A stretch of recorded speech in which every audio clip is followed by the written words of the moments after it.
சிம்பிளா, ஈஸியா கொங்கு நாடு கிராமத்து ஸ்டைல்ல கடலை மாவு பர்ஃபி எப்படி பண்ணுறதுன்னு பார்க்கலாம். இதுக்கு 1 கப் கடலை மாவு எடுத்துட்டு, நல்லா சலிச்சு எடுத்துக்கணும். இது வந்து பார்த்தீங்கன்னா, கட்டியே இருக்கக்கூடாது. இப்போ 1/2 கப் நெய் விட்டுக்கலாம்.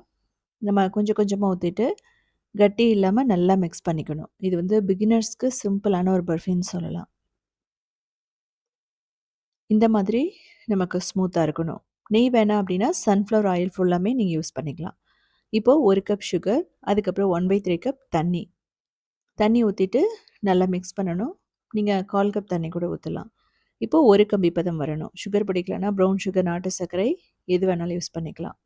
இப்போ இந்த மிக்ஸ்சர ஊத்திட்டு நீங்க மீடியம் ஃப்ளேம்ல வச்சுட்டே மிக்ஸ் பண்ணலாம்.